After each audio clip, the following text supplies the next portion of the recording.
Yes, please, your opening remarks. Salam alaikum, bonjour. Bon,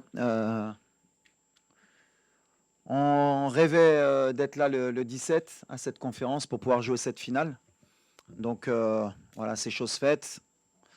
Très heureux de pouvoir jouer une finale de Coupe d'Afrique à domicile. C'est le rêve de n'importe quel joueur, je pense, et entraîneur. Donc voilà, maintenant on a le dernier match, la dernière marche, qui va être sûrement la plus difficile, contre une des meilleures équipes, bien sûr, d'Afrique et aussi au monde. Super coach, super joueur, gros effectif, 3 finales sur 4. Ça parle de même, mais je pense que c'est bien pour le football africain que les deux meilleures équipes se rencontrent en finale. Maintenant, voilà, on va jouer chez nous. On a un objectif depuis 2 ans, depuis l'élimination en Côte d'Ivoire. Et on espère être à la hauteur demain pour, bien sûr, rentrer dans l'histoire et rendre heureux nos supporters. Voilà. Merci, coach. Yes, please. The microphone, please. Bonjour à tous. Voilà, on est tous très contents d'être arrivés en finale. On sait que c'est quelque chose d'important pour le pays, pour le peuple. Quand on est un joueur de 20 ans et qu'on voit les anciens de la sélection pleurer après une qualification en finale, on sait que c'est quelque chose d'important, que ce soit pour eux, pour le pays, qu'ils ont passé aussi des moments difficiles. Donc, on est tous excités pour jouer cette finale et donner le meilleur de nous-mêmes devant le peuple. Thank you. Question, please. Bonjour coach, Jalal Bouzrara, MBC Group. Finale rêvée. On ne peut pas rêver d'une meilleure vitrine pour une aussi belle Coupe d'Afrique des Nations que celle organisée par le Maroc. Au Sénégal, l'expérience de ce genre de rendez-vous, 3 finales lors des 4 dernières éditions, un parcours contrôlé jusqu'à présent. Au Maroc, l'apport du public et une prestation de plus convaincante depuis le début de cette Coupe d'Afrique des Nations. Quel sera le facteur le plus déterminant à ton avis? Merci. Le facteur, ça va être déjà pour nous, surtout la gestion des émotions depuis le début. Voilà, l'équipe qui a la pression, naturellement, c'est le Maroc. C'est normal, on joue à domicile. Après, voilà, comment on va pouvoir gérer ce match en termes d'émotion, de ne pas se mettre la pression. On a vu que sur un match, surtout celui de la Tanzanie, voilà, sur un match à élimination directe, les 25 premières minutes, elles n'étaient pas suffisantes. On aurait pu payer cash. Mais derrière, on a vite corrigé le tir, que ce soit contre le Cameroun ou contre le Nigeria. Ça y est, je pense que les joueurs, ils ont compris qu'il fallait se relâcher. Donc demain, ma seule crainte, c'est ça. C'est de ne pas jouer relâché, de se mettre trop de pression sur cette finale, de commencer à penser négativement. Alors que voilà, c'est un match de foot, c'est une finale, il faut la jouer, il faut se faire plaisir. Et surtout, à la fin, il faut la gagner. C'est ce qui nous importe. Donc voilà, on sait qu'on va avoir une équipe en face qui est habituée, qui a beaucoup de confiance. Les Sénégalais sont passés par là. Hein. C'était une équipe un peu comme le Maroc. Hein. Pour pouvoir une finale ou pour être régulier, c'était compliqué pour eux. Maintenant, on voit que quand ils rentrent dans ces compétitions, même quand on les voit un peu moins bien, un peu comme nous au premier tour, beaucoup de critiques. Le Sénégal peut mieux faire, le Maroc peut mieux faire, mais à l'arrivée, les grosses équipes, elles sont là à la fin. Donc voilà, pas ce qui me fait peur, mais le Sénégal, ils seront là demain, public, pas public. Ils ont été au stade des Martyrs. Ils n'ont pas été inquiets, ils sont costauds. J'espère juste qu'ils n'auront pas un excès de confiance, et que nous non plus. Mais voilà, ça va être une belle finale, ça joue sur les détails. Une finale, c'est du 50-50. Nous, on aura peut-être 51 avec le public. S'ils sont aussi bons qu'en demi et en quart, peut-être qu'on montera à 55. Mais en tout cas, ça sera ni facile pour eux, ni pour nous. Mais nous, on est confiants, eux aussi. Et j'espère que la meilleure équipe gagnera. Before we continue with the questions, please, I would kindly ask our colleagues, photographers, no more photos. Please sit down. Photographers, thank you so much. Please go ahead. Bonjour coach, Soufiane Razek, journal Amk. Ma question à propos de l'état physique des joueurs de 3 jours, le match du Nigeria اللي وصلنا فيه البرولونغاسيون ولي بينالتي واش كتشوف l'état physique ممكن تاثر على لو ستيل دو جو ديالنا في الفينال ولا غنحافظوا على نفس لو ستيل دو جو وسؤال متعلق بواش هاد لو ماتش le résultat ديال الماتش غتكون déterminant à propos le futur ديالك مع l'équipe nationale ou non. Merci. Pour le côté, on va dire athlétique, bah forcément, nous, on a une demi-heure de plus dans les jambes. Mais quand on veut gagner cette compétition, quand on veut aller au bout, et nous, on a l'expérience aussi avec la Coupe du Monde, voilà, on sait qu'à un moment donné, le critère physique et psychologique, il est déterminant. Mais nous, on ne va pas se cacher derrière ça. On a un effectif. Et si un joueur doit être fatigué demain, je ne pensais pas à demain qu'il va lâcher. Donc voilà, sur le côté mental, on va être là. Tout le monde a envie de marquer l'histoire. Et s'il y a une gêne ou s'il y a quelqu'un qui n'est pas à 100%, il ne débutera pas le match. Et si au bout de certaines minutes, on voit qu'il y en a qui sont un peu moins bien, on a des joueurs sur le banc qui peuvent prendre le relais et garder cette intensité. En tout cas, sur le style de jeu, sur l'envie qu'on a, on sera dans les mêmes critères que ce qu'on produit depuis 2 ans. Même si, voilà, c'est toujours plus facile quand tu joues le Cameroun ou le Nigeria que les gens apprécient ce qu'on fait. Mais pour moi, on a toujours joué de cette manière depuis 2 ans. On est sur une série de victoires consécutives de 19. Après, quand tu joues des équipes un peu moins faibles, on voit moins un peu cette intensité parce qu'on a beaucoup plus de possession. Et donc, on voit moins ce pressing, moins ce repli, moins cette agressivité qu'on a.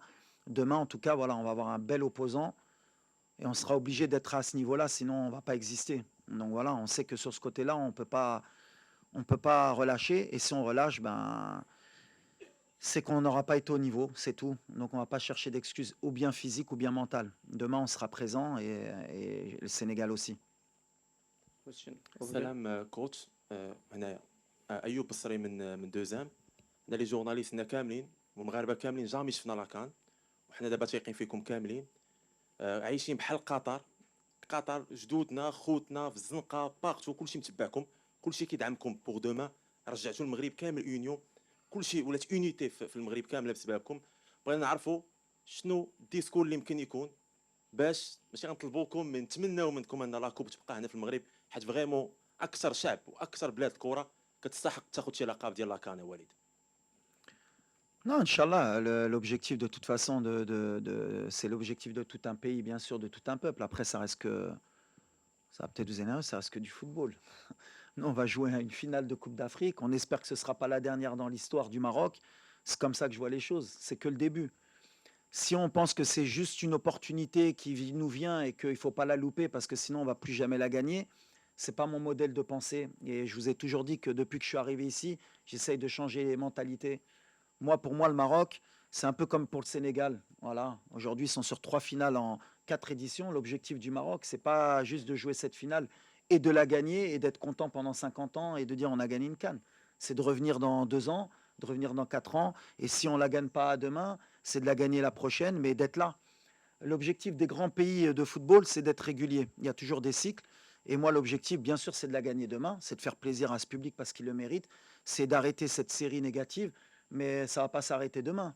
Que tu la gagnes ou pas. Quand on veut être un grand pays de football, c'est pas parce que tu vas la gagner demain qu'on sera content à faire la fête et qu'il faudra repartir au charbon dès le lendemain et repartir pour en regagner une deuxième et mettre une 3e étoile. C'est comme ça qu'il faut penser.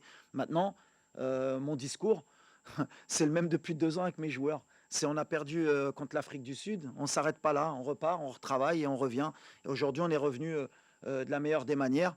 Et demain, on va essayer de marquer l'histoire. Mais sans être négatif. Inch'Allah, on va gagner demain. Mais l'objectif après, c'est pas juste de dire on a gagné ou de perdre et de pleurer. Et qu'on pleure en étant heureux ou malheureux, on va repartir. Parce que les Marocains aujourd'hui sont comme ça. On repart à chaque fois. Pour. Ah.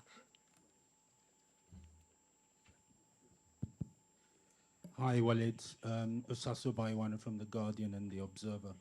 The last time I asked you a question, that was just before the semi-final against Nigeria, where you talked about what you have had to endure having to manage this team. My questions are, now you're in the final. When you got to the final, what was your first thought about getting there? And my second question is that in Sunday's final, there are 2 options. You're either going to lift the trophy or you are not. Regardless of whatever result you get, what lesson would you want Moroccans to learn from having staged this AFCON and playing in this AFCON at home for the second time in nearly 40 years. Thank you.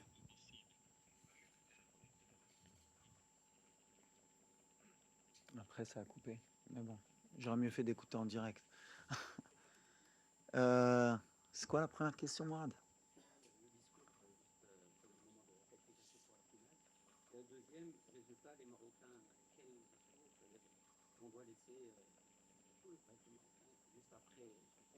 T'es pas un bon traducteur, toi. C'est quoi les leçons tirées? S'il y a une défaite ou victoire.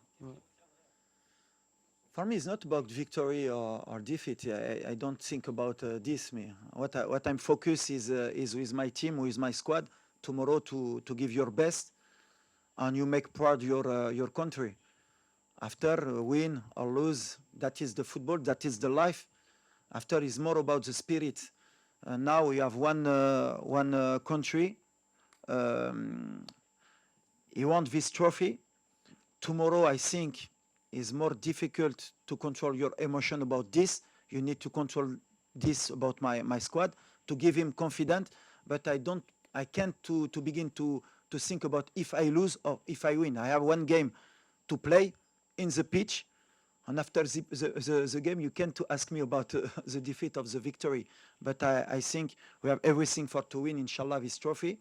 You have one opponent, one of the best of the Africa. I think it's good for the CAF, for the African football, for the future of the Africa, to make a good game, good spectacle. Inshallah, you have a lot of goals, only for Morocco also. But it's like this. It's like this. It's my spirit now. Thank you, coach. Question, please. صباح الخير كوتش. السلام عليكم. Yeah, go ahead. كنزة The Voice of Morocco News Platform. كوتش اليوم يعني أثبتي أنك رجل مناسب في المكان المناسب. كتأكد أن المغاربة وضعوا فيك الثقة ووضعوا في الرجل الصحيح. فشنو الرسالة اللي تقدر تقول الجماهير المغربية اللي ساندت المنتخب منذ البداية وكانت واثقة أن الأسود يعني قادرين على انتزاع هذا اللقب وكما كنقولوا now or never يعني ما كنظنش أن كاينه شي فرصة أحسن من هذه أن المغرب ينتزع فيها لقب كأس إفريقيا. شكرا. Alors déjà أول حاجة بغيت نقول شكرا هاد الجمهور بعدا اللي كيسدنا وهاد الشعب اللي الصراحة كيبغي الكرة. Je pense qu'il y a s'il y a un public qui est unique هو ديال المغرب كيفاش كيبغي الكرة. C'est pas que c'est les familles entières اللي كيتبعوا هاد الفرقة والدراري عارفينها. كنعرفوا لا ريسبونسابيلتي اللي عندنا والدراري هما عارفينها وكتشوفوا ملي تكاليفينا لا فينال الدموع ديال شي لاعبين بحال اللي قال إلياس. Quand on voit un joueur comme Achraf avec tous les trophées les رباح Brahim, on voit bien sûr que la pression qu'on a, on voit qu'on a envie de rendre heureux ce peuple. Maintenant, je suis pas d'accord, c'est pas now or never. Don't like these words. Pour moi, il n'y a pas toujours de bons ou de mauvais moments. Le plus important, c'est justement, comme je disais, dans la gestion des émotions, c'est pas de se dire c'est maintenant ou jamais. Si on fait cette erreur-là, on ne gagnera pas demain. Il va y avoir demain, Inch'Allah, ce sera demain et ce sera aussi plus tard. C'est comme ça qu'on pense, c'est comme ça que je diffuse mon message aux joueurs et c'est comme ça qu'ils l'entendent. On est une équipe de winners depuis un certain temps, on a perdu des matchs, on a su se relever et demain, c'est un match, bien sûr, qui va compter, on ne veut pas le louper. Et on veut le jouer pendant les 90 minutes. On ne veut pas le jouer ni avant ni après. C'est notre objectif. En tout cas, merci au public. Demain, forcément, je vais faire un appel. Il paraît qu'on est monté à 100 décibels. Alors, je ne sais pas ce que ça vaut les 100 décibels. Mais si on peut faire un challenge à 200 demain, parce qu'on va en avoir besoin, voilà, il faut que le Sénégal, il sente que ce n'est pas le stade des martyrs. C'est tout. Et ce ne sera pas le stade des martyrs. Parce que la différence avec le stade des martyrs, c'est qu'il y a une piste d'athlétisme qui empêche un peu la pression, même si c'est très très dur, hein, attention. Et la dernière fois que le Maroc est parti au Stade des Martyrs, il n'a pas perdu aussi. Par contre, voilà, nous au Maroc, pour venir gagner, c'est compliqué. C'est très très dur. On commence dès la première minute jusqu'à la dernière et ça pousse. Et le Nigeria, ils s'en sont rendus compte. Le Cameroun aussi. Je disais que Kofan avait dit qu'il avait joué à Dortmund. Non, non, c'est pas Dortmund. C'est pas le Bayern, c'est pas le Parc, c'est pas Marseille. Au Maroc, à Rabat, je peux te dire que ça pousse. Et demain, ben voilà, il faudra une équipe du Sénégal très très forte pour, pour venir nous battre chez nous. Mais ils sont capables, hein, attention, hein. Ils sont capables. Et peut-être ça va les motiver. Mais quand ils vont rentrer, ça va siffler. Donc 200 décibels demain, Inch'Allah. Yes, please, go ahead. Bonjour Walid, Nasreddin Nasri, la Nouvelle Tribune Canal+. Je voulais te parler d'une statistique très intéressante. Sur les 6 dernières rencontres, tu n'as concédé que 5 tirs, dont 2 dans la surface de réparation, dont le pénalty contre le Mali. Comment tu expliques cette solidité défensive et toi, à titre personnel, comment tu gères les émotions à 24 heures d'un des matchs les plus importants de ta carrière? Merci. Bon, c'est vrai qu'on ne concède pas beaucoup de situations, parce qu'on est bien organisé, bien sûr, mais parce qu'il y a un état d'esprit. Voilà, tout le monde est concerné par la récupération du ballon. Tout le monde est concentré sur nos pertes de balles pour les transitions. On essaye de rien laisser à l'adversaire parce qu'on sait qu'on n'est pas non plus la meilleure équipe. On a des talents, c'est sûr, mais comme d'autres équipes, comme le Sénégal, comme l'Égypte, comme le Cameroun, comme la Côte d'Ivoire, maintenant en Afrique, tout le monde a des talents. Mais voilà, ce qu'on essaye d'insuffler depuis que je suis arrivé dans cette équipe, c'est que c'est une équipe qui doit gagner. C'est pas des talents. Et à partir du moment où des joueurs avec autant de talent comprennent qu'il faut courir ensemble, qu'il faut défendre ensemble, ben forcément, les équipes en face, elles ont moins de cartouches. Je pense que demain, on va tomber sur des joueurs offensifs qui sont très bons, des avaleurs d'espace. Sénégal, sur les half space, ils sont énormes. Ils font que ça. Ils font que ça. Ils répètent, ils répètent, ils répètent. Ils ne sont pas avares d'efforts. Les courses gratuites, ils les font. Voilà. Si on arrive à contrôler ça, je pense que ce sera la clé du match. Si on arrive à contrer ces demi-espaces, ces courses, parce que voilà, c'est une équipe qui fait vraiment de courses dans l'espace. En fait, peut-être qu'elle sera beaucoup plus dangereuse si elle nous laisse le ballon qu'en ayant le ballon. Alors après, est-ce qu'ils vont vouloir avoir le ballon ou pas? Je pense que l'orgueil du Sénégalais sera quand même d'essayer d'avoir le ballon parce que depuis un certain temps, ils essayent d'avoir la maîtrise. Ça va jouer dans ça. Nous, on est costaud. Eux, ils le savent, mais on a aussi, quand on voit la canne que fait Sadio, c'est extraordinaire. Jackson, il est en confiance. On a le petit Iliman, même s'il tricote beaucoup, il aime percuter et jouer un peu individuel. Voilà. Si demain, il est un peu plus collectif, il va nous mettre un peu dans le dur. Voilà, c'est des joueurs, à tout moment, ils peuvent faire la différence. Nous, ça va être dans notre tête. Ça va être l'équipe qui va être le plus concentrée, le plus rigoureux dans ça. Voilà. Non, mes émotions, moi, je les gère comme un entraîneur qui joue une finale. C'est pas ma première finale. Ce sera pas ma dernière, j'espère. Voilà. Moi, le plus important, c'est de donner de la confiance à mes joueurs. C'est ce que je leur dis. Le seul truc que je peux leur donner, c'est mon expérience de joueur. J'ai perdu une finale en 2004. Comme je leur ai dit, aujourd'hui, j'ai 50 ans et je suis sur le banc. Voilà, je leur ai dit, si vous voulez attendre d'avoir 50 ans et être sur le banc pour revivre une finale et passer par les diplômes que je suis passé, les expériences pour revivre une finale avec le Maroc, ben vous avez l'exemple, c'est votre coach. Donc, répétez pas la même erreur. Gagnez une CAN, comme ça, si après vous voulez faire coach, au moins vous l'aurez gagné. C'est la seule chose que je peux faire passer comme message. Bonjour, coach. Bonjour. C'est Pape Omar Keïta. Salut. Salut. Bonjour, coach. Je m'appelle Pape Omar Keïta, journaliste au niveau de Sénéweb, Sénégal. Coach, vous savez que les Marocains et les Sénégalais sont deux peuples très proches et que le public marocain, autant de moins, a beaucoup soutenu le Sénégal durant cette CAN. Comment allez-vous mettre ce côté fraternel pour rester concentré et est-ce que vous n'avez pas peur que le résultat du match influe la relation entre ces deux peuples? Merci. Ouais, c'est une bonne question, mais on va rester fraternel jusqu'au coup de sifflet final. Enfin, là, on est fraternel jusqu'au début du match. Quand il va siffler l'arbitre, ça va être un match de football. Et quand il va siffler, il n'y a rien qui pourra empêcher ou rompre les liens qu'ont les Marocains avec les Sénégalais. On est frères, on était frères et on restera frères. C'est indélébile, dans la victoire comme dans la défaite. Si Dieu ne nous accorde pas la victoire, on félicitera nos frères et on sera heureux pour eux. Ils auront mis la 2e étoile. Et je suis persuadé que si c'est le contraire, les Sénégalais, ils feront de même. Après, entre-temps, il y a un match de football où les deux veulent gagner. Mais voilà, moi, j'ai une relation avec avec le Sénégal qui est très forte. Je vivais à Corbeil-Essonnes. Mes voisins au 4e, je vivais au 3e. C'était la famille Tal. Voilà, je passe un salam à Hassan Tal et à Mariam Tal. On est fâchés jusqu'au coup de sifflet final. Ils veulent que leur pays gagne. Mais ça n'empêchera pas que voilà, ils venaient chez nous, on montait chez eux et on est frères. Et en Afrique, il faut qu'on ait aussi ce côté-là. Il y a des matchs, on se chamaille, tout le monde veut gagner, mais qu'à la fin, ça y est, on est tous ensemble, on veut le bien de chacun. C'est mon mode de pensée. Ça ne retirera pas tout le bien que je pense des Sénégalais et ça ne retirera pas tout le bien que pensent les Sénégalais du Maroc, j'en suis sûr. Bonjour, Xavier Monferrand de Radio France. Coach, je vous laisse respirer un peu, c'est une question pour... Un peu pour quand même, mon Eliès. petit, je l'ai ramené à 20 ans pour qu'il prenne un peu, faut qu'il... C'est ça. Je veux voir comment il va répondre, s'il est prêt. Non, Eliès, on a beaucoup parlé évidemment de la pression qu'il y avait sur le Maroc, de cette envie du peuple marocain derrière, de gagner enfin cette CAN. Comment vous en avez parlé d'ailleurs en introduction, ça vous a marqué de voir les anciens pleurer de fait de se qualifier en finale.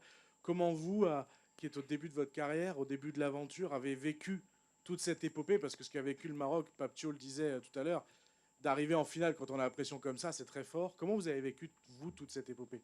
Merci. Moi, c'est simple. Je pense qu'elle a commencé il y a un peu moins de 2 ans quand j'ai eu la chance de pouvoir rejoindre le groupe. Je viens après une défaite en Coupe d'Afrique contre l'Afrique du Sud. Donc, c'était un moment un peu noir pour tous les Marocains. Et voilà, pendant 2 ans, avec notre sélectionneur, on a travaillé corps et âme sur le terrain et à l'entraînement pour pouvoir appliquer ces consignes et venir à la prochaine CAN le plus près possible. Et c'est chose faite. Aujourd'hui, on est à un match d'écrire l'histoire. Donc, je pense qu'on est le plus concentré possible. Et comme je l'ai dit en introduction, quand tu bats le Nigeria et que tu vois des joueurs comme Ashraf, comme Brahim Diaz, comme Yassine Bounou pleurer parce qu'ils savent comment c'est dur une Coupe d'Afrique, tu te rends encore plus compte de l'exploit que tu es en train de faire et t'en veux plus. Donc, tu sais que la dernière match, va falloir essayer et tout faire pour la franchir. Donc on est prêt, on est concentré. Question, please. Yeah, go ahead. شكرا. السلام عليكم، محمد البوحساني موقع الدار. تحية لوليد وبن صغير وجميع اللاعبين. اكيد غدا 18 في الشهر المغرب كامل غيوقف باش يساند المنتخب ديالو، وغنكونوا كاملين مع وليد ومع الكتيبه د وليد. فقط هناك واحد التخوف بسيط، بغينا نعرفوا وليد الكرادي كيفاش كيتعامل معاه، خصوصا الميساج اللي كدوز للاعبين على التحكيم. وشفنا بالرغم من اننا تاهلنا ضد نيجيريا الا ان التحكيم المغاربه كانوا يعني سترايسين بالتحكيم، يعني ما عجبناش، وربما الاخطاء كثرات. من هذه الناحيه شنو رسالتك كوليد للاعبين باش يتجاوزوا هذا سميتو ما يكونش عنده تاثير؟ وبالنسبه سؤال واحد بس. Only one question, please. Yeah. انا الجمهور Concernant l'arbitrage. Ouais. Non, concernant l'arbitrage, je me suis exprimé à la dernière conférence de presse. C'est pas quelque chose qui doit nous polluer et qui va pas nous polluer. Aujourd'hui, voilà, les erreurs d'arbitrage ou les discussions sur l'arbitrage, et à chaque match, que ce soit à la CAN ou en Europe, il y a toujours des histoires d'arbitrage. De toute façon, c'est comme ça. Ce qui est dommageable, c'est que on en fasse trop, faut les protéger. Moi, mes joueurs, à chaque fois, je leur ai dit, à chaque fois à la fin du match, ils me disaient, il y a penalty et pas penalty pour nous, on n'est pas... Et alors que les gens, ils disent qu'on est protégé. Donc, c'est comme ça. Genre, on reste concentré sur le terrain. Si vous voyez l'arbitrage, l'équipe nationale d'Égypte contre le Sénégal, ils se sont plaints de l'arbitrage. Alors que, voilà, à chaque match, l'équipe qui se fait éliminer parle de l'arbitrage. C'est quelque chose qu'il va falloir qu'on... Peut-être dans la mentalité africaine aussi, qu'on ait une prise de conscience. Alors, comment la faire évoluer? Parce qu'elle est là quand même, il faut dire la vérité. On a toujours cette crainte concernant l'arbitrage avant chaque match. On a toujours des plaintes après chaque match. Alors voilà, il faudra peut-être s'asseoir entre dirigeants, avec l'arbitrage, avec les joueurs, avec les coachs, pour qu'on a, comment je peux dire, aplanir ouais, un peu tout ça, pour qu'on reparte peut-être d'une feuille blanche.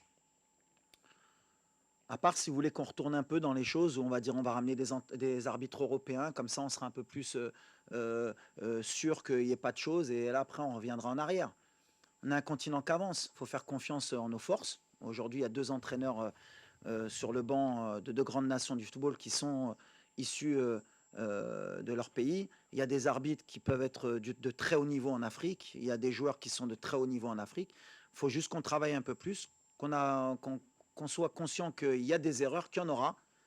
À chaque compétition, tu regardes le dernier Euro, tu regardes la Coupe du Monde.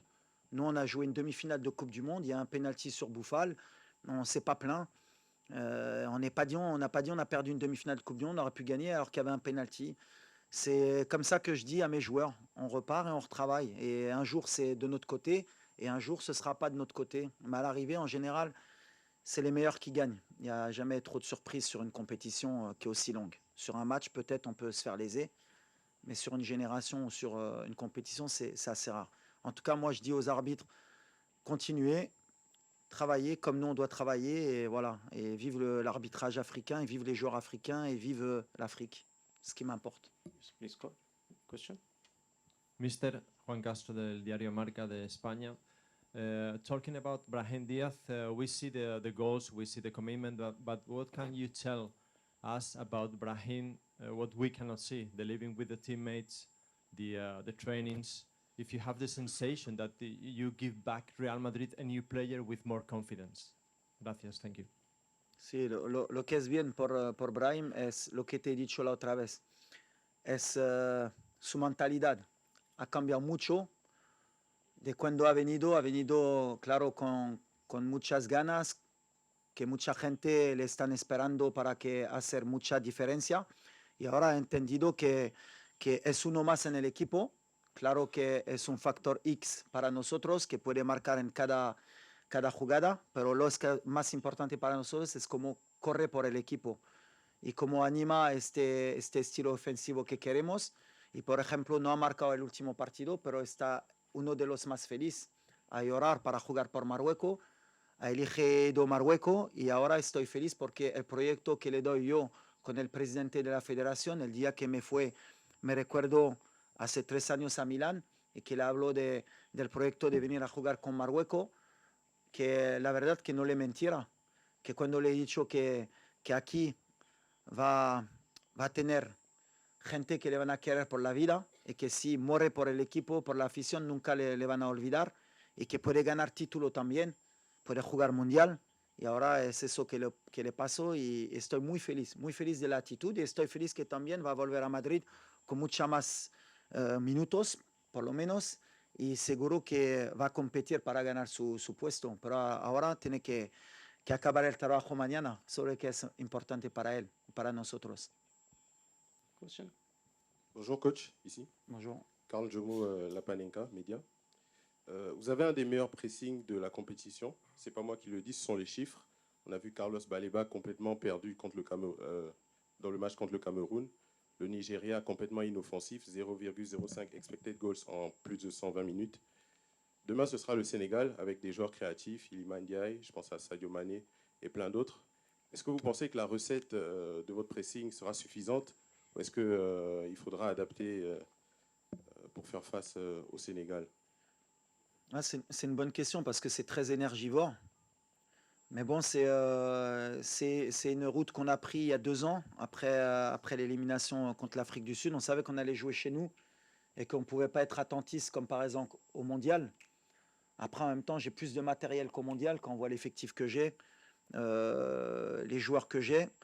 Il fallait juste convaincre justement des joueurs comme Brahim qu'ils étaient capables de répéter les efforts, des joueurs comme Abdel Zalzouli.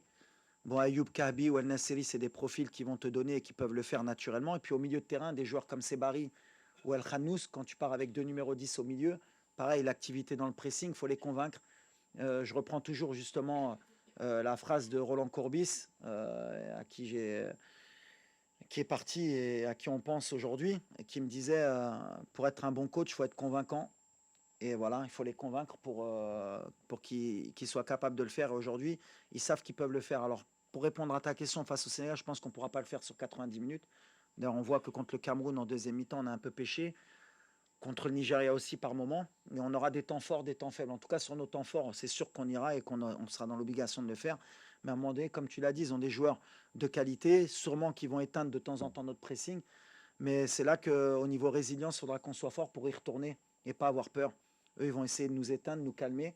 Mais il faudra être, comme j'ai dit, comme une grande équipe du Maroc, retourner pour leur montrer qu'on est capable d'y retourner. Et là, il faudra encore beaucoup d'énergie. Mais avec le public, c'est pour ça que je disais, souvent, même quand on est fatigué, ils nous permettent d'y retourner. Mais ça va être une clé du match.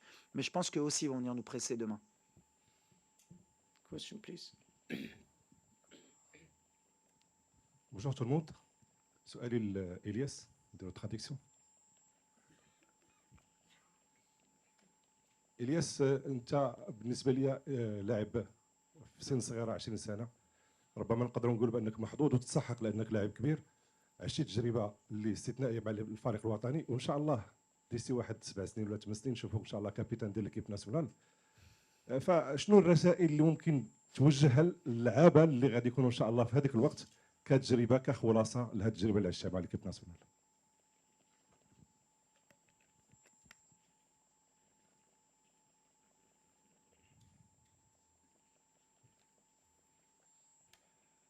Tout d'abord, merci. Et oui, on peut dire que je suis très chanceux de pouvoir faire partie de cette aventure qui est pour l'instant incroyable et que j'espère qu'il le restera. Qu'est-ce que je pourrais transmettre aux générations futures? Déjà, la difficulté d'une CAN. J'imaginais pas que c'était aussi difficile, sincèrement. Aussi bien que le football africain, j'en ai fait part aussi à Walid, à mon arrivée en sélection. On peut voir que le football africain se développe. Il y a de très très bons joueurs en Afrique, parfois même pas très connus. Et tu t'en rends compte durant les matchs. Donc oui, je pourrais leur apporter, on va dire, cette petite expérience que j'ai maintenant, durant mes 2 années en sélection, de la difficulté d'une CAN, la pression d'un peuple, les hauts et les bas, et qu'il faut savoir faire parfois le dos rond, assumer les critiques et aller vers l'avant, parce que c'est pas que nous, en tant que joueurs, qu'on le fait, c'est aussi pour le peuple marocain. Quand on peut voir la joie qu'on leur transmet, que ce soit dans les rues, qui font la fête jusqu'à pas d'heure, parce qu'ils nous aiment et ils nous supportent, ça nous donne envie de leur donner encore plus. Last question, please. Bonjour Walid, bonjour Elias. Hervé Penaud, journal de l'équipe. Je voulais juste pour prolonger cette idée de la défense. La défense était pourtant, avant le début de la compétition, un des points sur lesquels tu étais assez critiqué. On disait mais qui va mettre à côté, Saïs qui revient, etc. Et finalement, autour du tournoi, ça s'est complètement mis en place. Et je voudrais que tu expliques un peu ce mécanisme, cela. Alors, c'est bien parce qu'en plus, on a commencé avec Romain, on a joué avec Yamik et on finit avec Adam. Donc, c'est des. Alors, Romain, pendant 1 an et quelques, il n'était pas venu à cause de blessures ou des choix aussi de ma part. Jawed, il avait été installé à un moment donné. On a eu Harkes. Alors, dès ma prise de fonction, je m'en rappelle, j'avais intégré le petit Shadi Riyad, qui était un futur talent. Et malheureusement, il s'est blessé 2 fois. Et c'est vrai que dans ma projection de cette CAN à domicile, c'était plus Shadi qu'on avait en perspective. Malheureusement, il s'est blessé. Entre-temps, j'ai essayé beaucoup de charnières centrales. Ma crainte, honnêtement, la vérité, c'était pas qui allait jouer. C'était plus Aguerd, il ne faut pas qu'il se blesse. Et à partir du moment où on avait Aguerd, je savais que qui allait être à côté, Aguerd allait le bonifier. Parce que c'est vrai qu'on ne parle pas assez de Naïef. Mais voilà, on a un des meilleurs défenseurs centraux d'Afrique, qui a été sous-coté très longtemps. Bon, après, moi, je peux être dithyrambique. C'est un petit que j'ai lancé à 17 ans au Maroc. Mais comme je disais, un joueur gaucher, bonne relance, qui va vite, qui saute haut, il doit se retrouver dans un top club européen, forcément. Mais il y est aujourd'hui avec Marseille, pour pas que les Marseillais m'en veuillent. Mais voilà, tant qu'on avait Naïef, j'avais pas trop d'inquiétude. Mon inquiétude, c'était quand il a eu son début de pubalgie là, au mois de novembre, en se disant que par contre, s'il n'y avait pas Naïef, quelle charnière on allait aligner. Et là, on aurait peut-être eu un peu plus de difficultés. Aujourd'hui, le fait d'avoir joué pendant 1 an et demi et d'avoir beaucoup de problèmes justement sur cette charnière, ça nous a permis d'avoir vu Jawed, d'avoir vu Adam. Romain, bon, il connaît la maison. Et donc, du fait que dans la compétition, qu'on a eu ce genre de problème, on n'a pas eu à bricoler. Et d'ailleurs, beaucoup de gens m'ont reproché la sélection de Romain. C'était dans ce sens-là, d'avoir un joueur d'expérience qui connaît la maison pour que si on ait ces problèmes, parce qu'on aurait pu commencer avec Adam Massina et il serait blessé, on aurait fini avec Romain qui connaissait la maison. Après, ça, c'est les réflexions d'entraîneurs que certains ne peuvent pas aussi voir. Mais en tout cas, on a souvent été solide de toute façon depuis ma prise de fonction. Si on voit le nombre de clean sheets, si on voit la Coupe du Monde, en général, pour nous mettre des buts, c'est quand même compliqué. On a cet état d'esprit, on l'a inculqué parce que c'était un peu ce qui nous manquait au Maroc quand j'étais joueur, bien sûr, même quand j'y étais plus. D'ailleurs, on peut voir d'anciens joueurs qui se plaignent un peu de notre style de jeu. Si j'ai un message à leur envoyer, c'est un peu ça. C'est que vous n'avez pas gagné, vous n'avez pas été loin parce que justement, vous n'avez rien compris à ce moment-là. Et même moi, j'ai rien compris à ce moment-là. Pour gagner, à un moment donné, il faut être solide, c'est comme ça. N'importe quelle équipe, le PSG, quand il gagne la Champions League, bien sûr qu'ils jouent au football, bien sûr que Luis Enrique, c'est le meilleur entraîneur. Bien sûr qu'ils ont des joueurs de talent, mais ils défendent tous ensemble. Ils ont tous faim. Au pressing, ils travaillent tous. Et qu'à un moment donné, le talent, il ne suffit pas, et encore moins en Afrique. À un moment donné, c'est ce que j'essaie d'apporter justement sur cette sélection, sur cette génération qui arrive, sur les plus jeunes, que quand on veut gagner des titres, il faut être solide. Et aujourd'hui, le Maroc, on est solide défensivement. Et après, le reste, on l'a toujours eu. Les joueurs de talent, des Brahim Diaz, des Hakimi, des Tarab, des Belanda, des Boussoufa. On a toujours eu des joueurs de talent. Des Zaïri. C'est pour ça que je dis, à chaque fois, on me dit, j'ai une super génération. Le Sénégal, ils ont toujours une super génération. Le Maroc, ils ont toujours une super génération. La différence aujourd'hui, le mindset que le Sénégalais ont pour être régulier, le Maroc, le mindset maintenant qu'on a pour être régulier, c'est ce qui fait que maintenant on peut rivaliser avec les Européens, avec les Sud-Américains. Parce qu'aujourd'hui en Afrique, notre football, il a grandi. Et pour finir, comme ça on finit sur une bonne note, on oublie la finale. Je pense que si on est comme ça, prochaine Coupe du Monde, la 2026, il y aura plus de pays africains en quart et en demi, Inch'Allah.